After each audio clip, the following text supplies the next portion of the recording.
So the fourth mark of mission is to seek to transform unjust structures of society.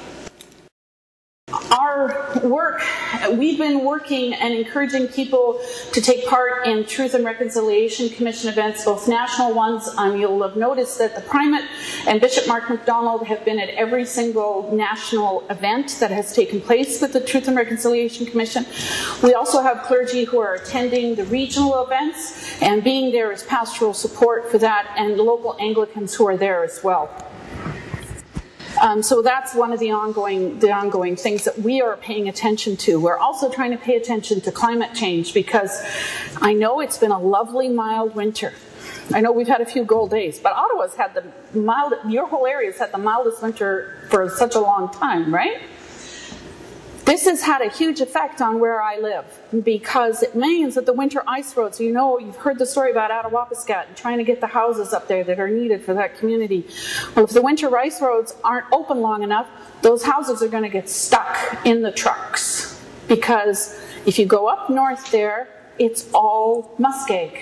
And it's the lowlands. It's why it's called the James Bay and Hudson Bay lowlands, because it's where all the water for the Arctic watershed ends up going. And you can't put a permanent road up there, because you'd have a road for like a kilometer and then need a bridge, and then, you know, like it just... So the winter time's the only time to truck in things into those fly-in communities. And the effects of climate change means that it's happening faster in the north than it is in the south.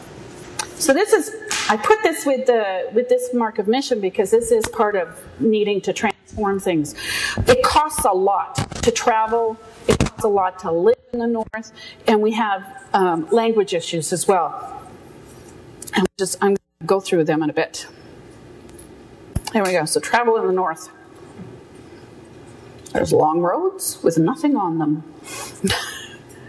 We have lots of water and trees, as I say. In some parts of the Council of the North, you can only get to a community by boat, and that only happens sometimes of the year, like around the Labrador and the lower north shore of Quebec. And we're isolated. And I know we've all been complaining about the price of gas.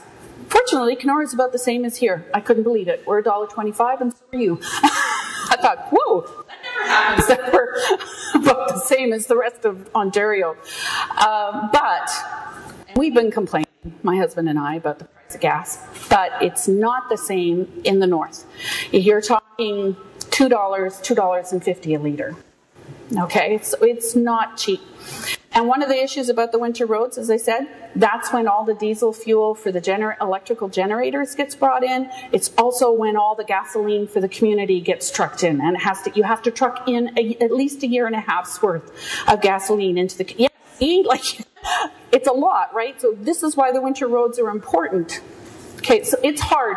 The other thing about travel is when we get together for meetings, the Diocese of the Arctic only, you have an annual synod here, right, in the Diocese of Ottawa?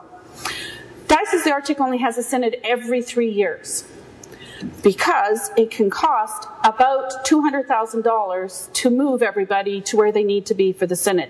And so they plan a 3 or 4 day synod. They plan a day to travel beforehand and a day to travel after. You can only ask lay people every 3 years to take a week of their holidays to go and be a part of the synod, right? Because the folks that are working are going to have to get the time off to come to the synod.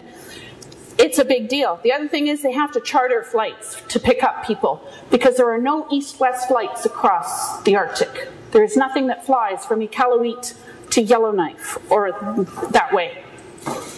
So when people come out for medical care, from Iqaluit they come to Ottawa or Montreal. So from the Eastern Arctic, from Western Arctic, no, Central Arctic they come down to Winnipeg. Western Arctic come down to Edmonton because the flights go north and south. They don't go east and west. It's one of the effects of the way the system is set up in our country. So it's hard work to get from place to place. It takes 12 hours for my bishop to get from Kenora to Thompson in northern Manitoba.